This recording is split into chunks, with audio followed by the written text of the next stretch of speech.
saya dengar dulu itu tempat prelim itu di daerah tempat yang dia tempati atau yang paling dekat seharusnya. Tetapi kadang-kadang rezekinya orang beda-beda. Saya Jawa Timur nggak dikasih Semarang. Contohnya ini Jawa Timur malah dikasih yang paling Ciracas, paling jauh di Ciracas. Nah, sedangkan saya yang domisili Jawa Tengah dikasih yang Jawa Tengah gitu loh. Itu saya nggak tahu penilaiannya seperti apa, jadi ya seperti itulah. Nah, prelim di Ciracas. Masnya terbang tahun 2019 bulan Juni kalau nggak salah. Nah, bulan Juni.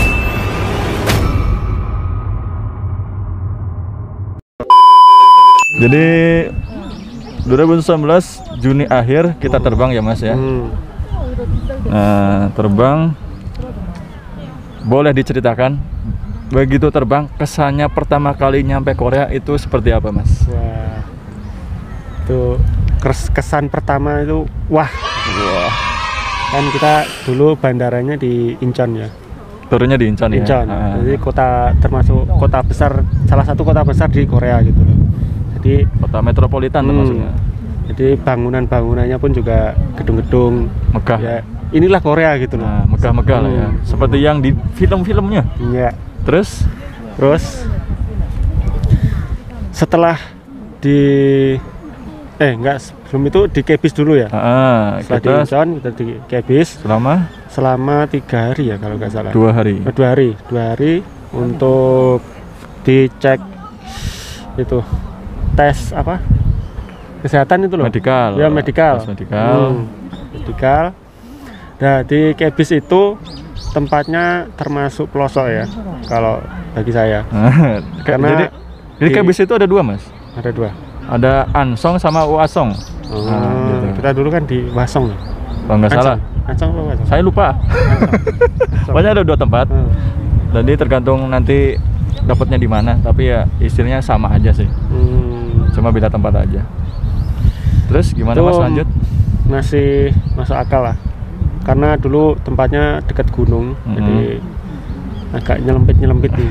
Astagfirullahaladzim. Ya. Jadi kesan pertamanya wah ya Mas? Kesan pertamanya wah. Jadi tapi setelah dibagi-bagi di daerah-daerah kita kerja, kita dapatnya kan di daerah Mokpo, dan itu boleh diceritakan Mas dari awal setelah dari Kebis itu prosesnya apa aja? Masih ingat nggak? Setelah kita dari Kebis kemana dan kemana? Kalau ke Kebis itu kayaknya medikal. Habis dari Kebis Mas? Habis dari Kebis. Habis dari Kebis itu prosesnya apa aja? Prosesnya kita pembagian jalur ya, jalur pabrik. Pembagian istilahnya tempat kerja. Nah itu saya itu dapatnya di Gwangju. Jadi ada beberapa kelompok lah. Nah, jadi yang kerja di daerah Gwangju itu nanti dijadikan satu bis. Jadi saya masih ingat. Kebetulan saya jadi ketua bisnya ya Mas. Jadi ketua bis. Di situ saya menghitung berapa untuk dari Kebis ke Gwangju itu ada 1 bis lah ya. 1 bis rata-rata diisi 30 orang. Nah di situ ada 30 orang Indonesia dan kebetulan ada tambahan Timor Leste kalau nggak salah 2 apa 3. Nah, sekitar segitu. Itu satu rombongan bis. Dan dari Kebis ke Gwangju itu berapa jam Mas dulu Mas? Berapa ya? 4 jam kalau nggak 3 jam. Sekitar 3 jam. Ya 3 jam. Dari Gwangju untuk kita sendiri ya, kebetulan kita satu pabrik sama ya. Satu pabrik. Nah, kerjanya bareng. Nah, dari Gwangju kita dapat daerah di Jindo. Nah, itu gimana Mas? Coba ceritain dari Gwangju-nya aja Mas. Dari Gwangju itu kan nanti kita diturunkan ke ibarat kayak kantor tenaga kerja. Terus di sana kita dicampur lah sama negara-negara lain, ada Rusia, India. Nah di situ kita nunggu jemputan dari perwakilan perusahaan. Dari situ kita dijemput oleh Nuna, dulu perwakilannya kita panggilnya Nuna. Gimana Mas? Nah, jadi kesan pandangan awal sama Nuna Korea itu cewek cowok sih Mas? Cewek Nuna. Cewek Nuna. Cewek Korea bro. Gimana Mas dijemput sama cewek Korea loh? Wah, gimana guys? Gimana rasanya Mas? Rasanya ya wah bro, kalian bisa bayangin kan, dijemput cewek Korea. Kalian lihat loh, cewek Korea seperti apa loh. Ya sama kayak Indo lah Mas, kan wajah-wajah yang cantik itu kan ya juga ya relatif. Tapi kalau yang agak hancur itu kan sensor ya, Tit, itu ya. Ya, intinya dijemput sama perwakilan perusahaan atau sajangnya, terus itu butuh waktu 3 jam setengah lah. 3 jam lah ya. 3 jam dari Gwangju ke tempat kerja. Wah, kalian dari mana? Kayak bis lah istilahnya. Kayak bis 3 jam ke Gwangju, dari Gwangju 3 jam ke pabrik kita kerja. Bayangin bro, perjalanan loh itu memakan waktu 6 jam setengah hari. Itu gimana rasanya Mas? Begitu tahu jauhnya seperti itu gimana Mas? Pertama kalau dari Gwangju itu masih oke lah. Oke lah. Tempatnya pun juga masih ramai kayak kota-kota gitu. Nah, setelah dibawa ke pabrik, menyelusuri jalan-jalan, lewati gunung, lewati lembah gitu ya. Menyusuri sungai ke samudra. Bersama teman bertualang gitu.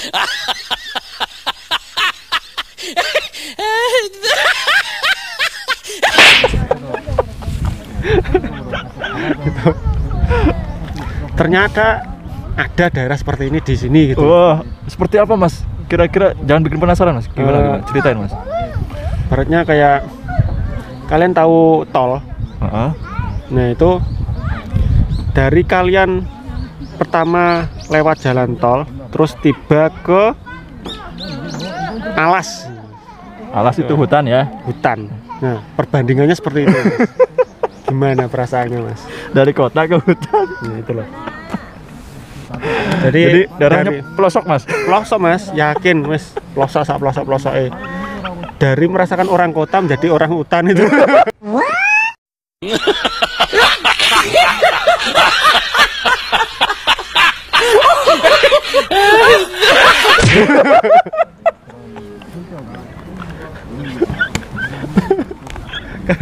kan tadi katanya hutan. Alasnya hutan. Contoh-contoh orang hutan. Karena pelosoknya tempat kerja saya. Jadi dapatnya pelosok Mas? Dari yang wah sekarang jadi langsung ngedon. Nah, begitu curhat ini Mas ya. Gimana? Sebenarnya tempat kita kerja itu orang-orangnya juga masih awam sih kalau sama sistem pabrik. Soalnya dari sistem pekerjaan orang pabrik itu seperti apa juga mereka kayaknya belum begitu mengerti sama.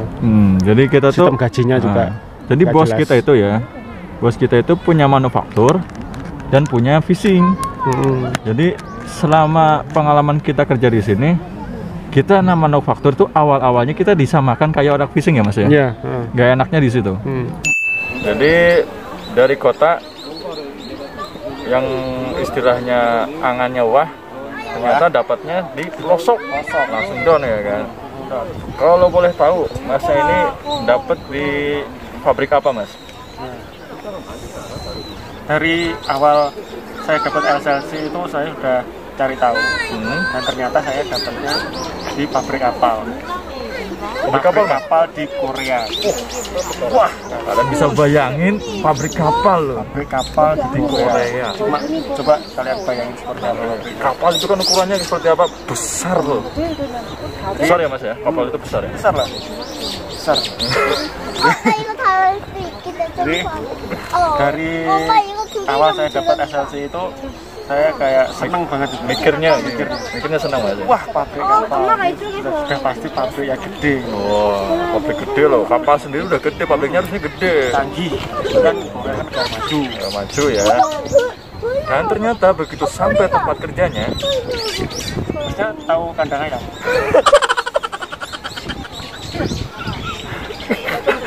Kok kandang ayam Mas? Gimana sih ceritanya? Gambaran pabrik saya. Jadi yang awalnya saya ekspektasinya tinggi banget itu. Ya, jadi yang pertama wah, ya. Sekarang kan ini tingkat ketiganya frustasi. Melihat pabrik kapal yang saya tempatkan. Kalau kalian tahu frustasi itu lebih tingkatannya lebih atasnya stres itu.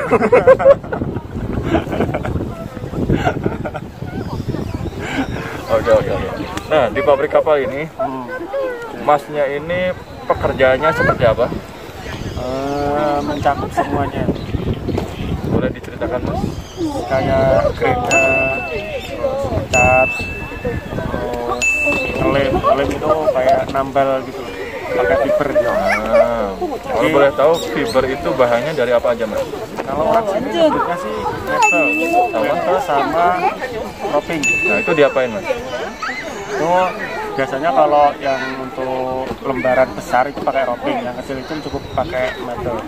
Buat ngelemnya itu apa aja bahannya Mas? Selain mati sama roping? Itu cairannya itu ya. Cairannya ada suji namanya. Yang untuk pengerasnya itu Gyeongwache. Cuma untuk nama Indonesianya saya nggak tahu. Jadi itu nama bahasa Koreanya ya. Jadi untuk bahasa Indonesianya kita kurang tahu karena di Indonesia pas saat belajar pun kita tidak belajar kosakata itu ya Mas ya. Jadi kita taunya begitu sampai di sini yaitu udah apa istilahnya namanya dan barangnya seperti itu ya Mas ya. Kita nggak tahu bahasa Indonesia itu apa. Intinya kita tahu lah ya. Barangnya ini yang metal itu kayak gini. Ini metal. Ya. Oke. Ini roping. Oke. Terus? Ini suji. Oke. Setelah ini Gyeongwache. Ini. Nah, begitu jadi ini dia.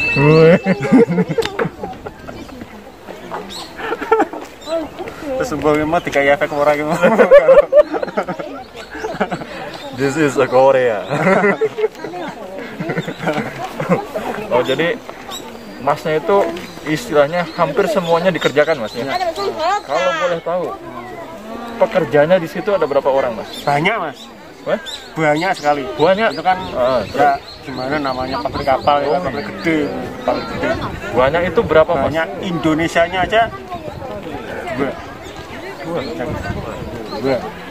Untuk orang Koreanya satu pabrik karyawannya pabrik kapal Bos, dan itu semua dikerjakan secara manual Mas, gak ada mesinnya Mas? Gak ada mesinnya. Paling cuma pas ngangkat berat itu pakai kren, kalau enggak forklift. Bocil-bocil efeknya apa ya? Kita sedang di tamannya, jadi banyak orang berlalu lalang ya. Aduh, apalagi di depan ini. Mudahan. Boleh tengok ini jalan goyang. Aduh, kalau kalian bisa lihat depan saya tuh, aduh, ukti Korea. Kamera balik. Ya. Kita balik kamera. Gimana sing delok gak kuat. Lah iya. Mangke bahane jeding.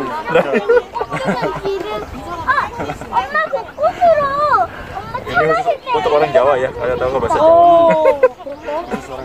Kemana yang udah tuh? 4 orang Mas. 4 orang. Bayangin, pabrik kapal dikerjain sama 4 orang, manual semua. Nah, di situ untuk ukuran kapalnya ada ukuran berapa aja Mas? Ada yang paling kecil itu 10 ton kalau nggak salah. 10 ton. 10 ton. Terus 12 ton.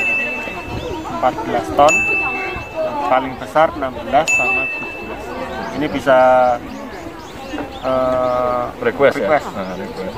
Yang 16 bisa dijadikan 17 ton. Oke. Depan. Oh, ngeri, tipis ya, terawang-terawang. Oh. Oke, kita lanjut. Lanjut. Nah, nonton ini. Yes. Iman. Kalian mau lihat? Lihat nggak? Subscribe dulu lah. Subscribe. Masih lihat kan ya Mas? Jangan lupa subscribe sama tombol ring. Jeng. Kelihatan nggak? Wah, itu tuh. Udah. Nanti nggak kuat iman kalian. Nah, untuk kita bisa ambil yang 17 ton. Itu dibutuhkan berapa lama dari 0 sampai jadi, Mas? Kalau misalkan kita fokus mengerjakan satu kapal itu saja, itu mungkin kurang lebih 3 bulan selesai. 3 bulan selesai ya? 3 bulan selesai. Fokus satu kapal ya? Fokus satu kapal bisa lah 3 bulan ngebut. Terus yang paling kecil? Yang paling kecil kita di sini nyebutnya Sanegi. Itu kayak kapal boot. Itu paling berapa lama? 3 minggu mungkin selesai. 3 minggu selesai. Dikerjakan orang 4 ya? Nah, kalau itu sih 3 orang lah. 3 orang cukup. 3 orang cukup. Masih nggak nyangka ya, pabrik kapal dikerjain banyak. Banyak kan? Banyak. Oke. Nah, untuk jam kerjanya itu dimulai dari hari apa dan jam berapa? Untuk jamnya Senin sampai Jumat itu basic, yang Sabtunya hitung lembur. Jamnya Senin sampai Jumat sampai jam 6. Jam 8 sampai jam 6. Jam 8 sampai jam 6. Ya, Sabtunya itu udah ada lemburannya nggak, Mas? Lemburan 1 jam. Oh, berarti basicnya tetap jam 8 sampai jam 5, ditambah 1 jam lembur jadi sampai jam 6 ya. Dan ditambah Sabtu lembur. Sabtu lembur sampai jam 5 kalau Sabtu. Oke. Nah, kira-kira dengan jam kerja seperti itu di pabrik kapal ini dapat gaji berapa sih, Mas? Ini kalau bicara soal gaji ini banyak. Ya rata-rata lah, katakan maksudnya basic dulu berapa, sekarang begitu lembur dapat berapa gitu. Oke. Ini karena ini pabrik kapal, jadi kerjanya itu tergantung cuaca ya Mas ya. Oh, tergantung cuaca? Kadang ya. Jadi kalau hujan itu libur, hujan atau salju itu libur. Oh, enak ya? Ada yang kayak gitu? Mantap sekali. Kalian mau? Datang ke sini. Kalau tidak, kalian bisa hubungi kami berdua. Kebutuhan karyawan. Ini UMR-nya kan 1.800.000-an Mas. Sekarang 19 kurang. 19 kurang dikit ya? Kurang dikit. Nah, kalau kita kerja full Sabtu masuk itu bisa sampai 23. Kotor apa bersih, Mas? Bersih. Kotornya kemarin itu katanya 26. Itu 26 itu gimana Mas? 2,6 juta won. Ya, 2, kotor. Nah, itu potongannya apa aja Mas? Bisa potongannya ada gukmin, gonggong-gonggong, terus setokse, kan ada 4 macam. Misalnya asuransi kesehatan, itu gonggong-gonggong, terus ada gukmin, pensiun ya? Pensiun. Terus twijigam, itu apa? Itu pesangon. Kayak pesangon. Satunya setokse itu pajak penghasilan. Nah, penghasilan. Itu ya, dipotong jadi 23 bersih ya Mas? 23 bersih kalau kerjanya full. Gak ada libur ya? Gak ada libur. Liburnya hari apa Mas? Liburnya Minggu. Nah, liburnya hari Minggu doang ya, 1 hari. Cuman kalau misalkan musimnya lagi jelek, sering hujan gitu, banyak liburnya. Banyak liburnya Mas. Jadi dulu saya pernah terima gaji itu 13 paling sedikit. 1,3. 1,3. Oke. Jadi Untuk yang bertanya-tanya Mas, 1,3 juta won itu kalau dirupiahkan jadi berapa kira-kira? kira-kira segini lah. Oke. Segini. Oke. Karena kan tergantung kurs sekarang. Oke. Kalau kursnya 12 bulat mungkin bisa 16-an. Nah, segitu ya. 16-an. Itu paling sedikit ya Mas ya? Paling sedikit. Paling sedikit. Bayangin kalau 2, berapa tadi Mas? 2,3. 2,3. Itu bisa dikalikan sesuai kurs ya. Nanti hasil ketemunya segini. Oke. Nggak pengen ya. Jadi untuk masalah gaji itu tergantung UMR ya Mas sama lemburan ya.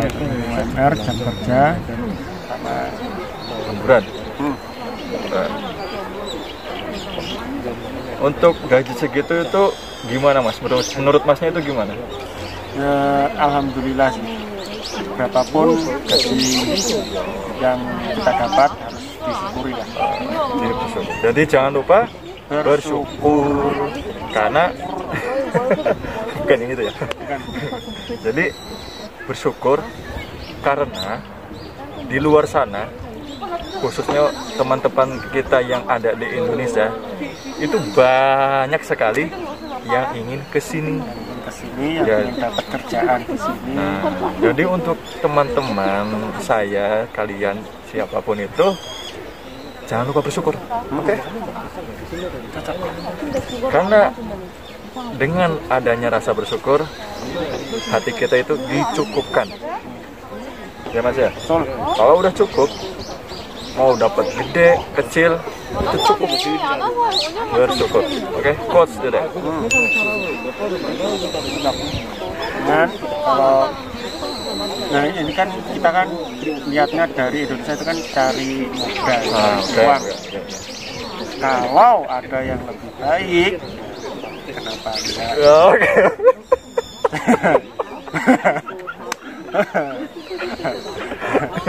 Jadi memang yang kita dapatkan sekarang itu harus disyukuri, harus wajib. Cuman rezeki itu kan kita yang cari, kita yang mengusahakan, kita yang cari, dan jangan lupa berdoa. Oke. Jadi kalau dikasih rezeki banyak, jangan lupa sedekah. Nah itu paling penting. Kalau kalian ingin rezekinya lancar, saran dari saya banyak-banyak bersedekah.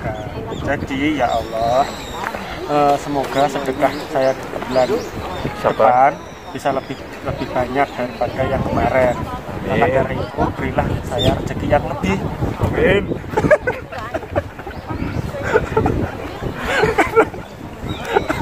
Kelakuan. Itu ya, itu cuma keinginan kita lah.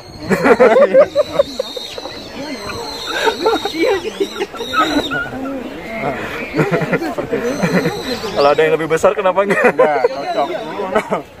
Niatnya kan cari uang yang banyak. Nah, intinya seperti itu ya.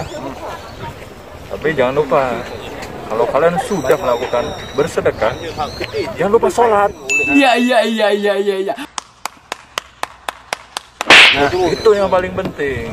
Kalau kalian udah bersedekah tapi nggak sholat, sama aja. Saya sholatin. Nah, gitu loh.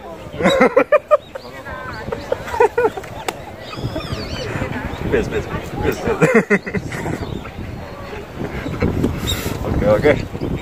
Nah, sekarang pesannya untuk yang masih berada di Indonesia yang ingin kerja ke Korea itu pesannya apa, Mas?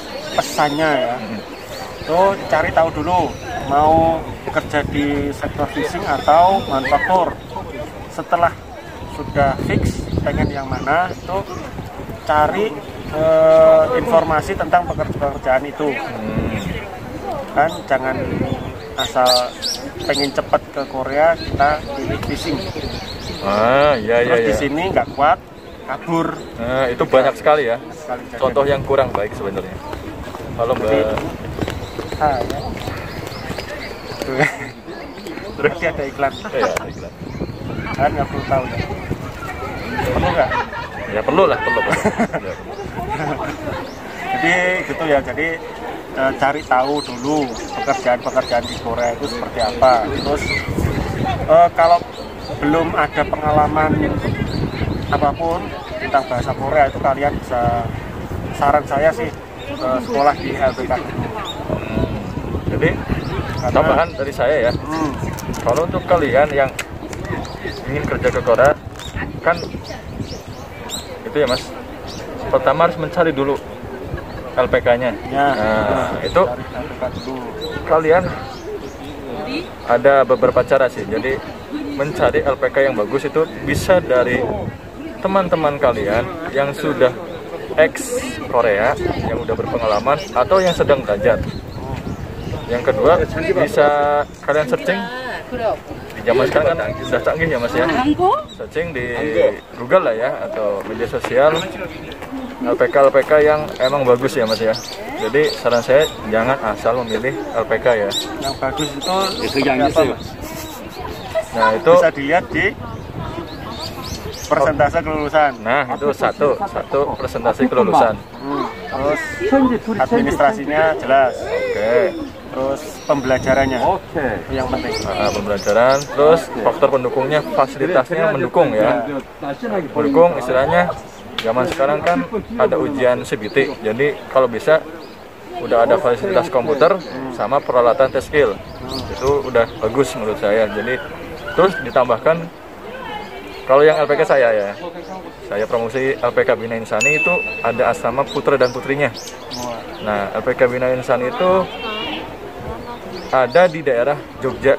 Nah, untuk kalian sekitaran Jogja dan Jawa Tengah dan sekitarnya bisa mencari tahu atau datang langsung ke LPK Bina Insani, atau yang untuk di daerah Kediri bisa langsung datang ke LPK KLC. Nah, itu untuk kriteria LPK yang bagus seperti itu ya Mas ya. Ada tambahan lain Mas, pesannya apa lagi? Terus satu lagi, modal. Karena kerja di Korea itu emang untuk modal juga ya. Juga. Nah, dan untuk yang nggak punya modal itu gimana caranya? Tenang saja. Cara pertama, kalian bisa potong gaji. Jadi di LPK itu tergantung LPK-nya ya sistemnya. Ada yang bisa potong gaji atau yang enggak, itu kalian bisa cari tanya-tanya dulu di LPK tersebut. Terus cara yang kedua, kerja. Oke. Yang ketiga, nyuri lah, agak nuyul, ngepet. Ada dua sistem ya. Jadi bisa lewat potong gaji kalau yang nggak punya uang. Yang kedua, pinjam bank.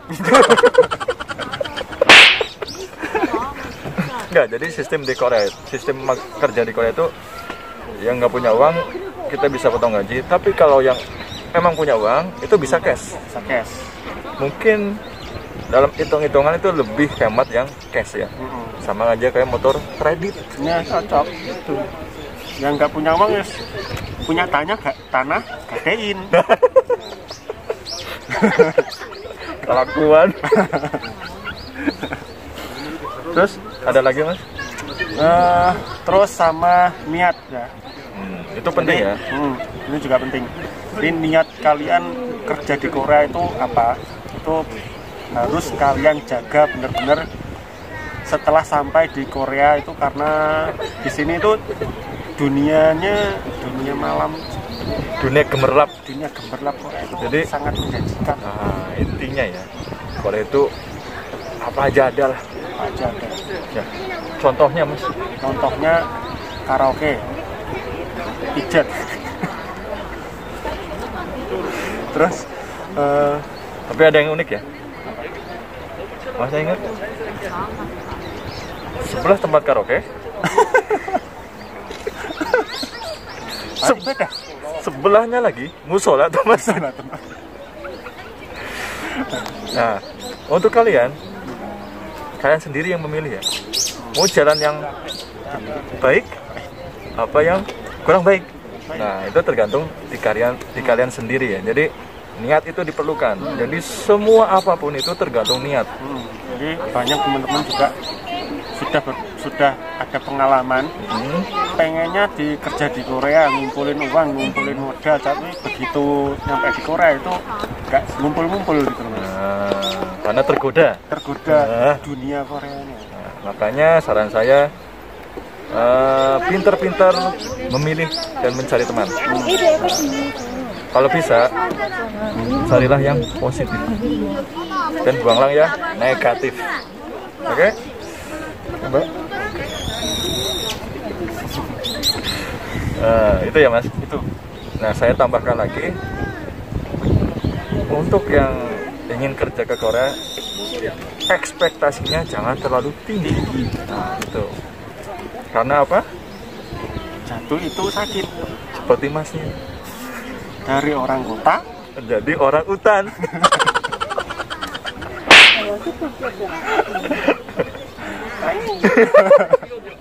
Intinya, nah terus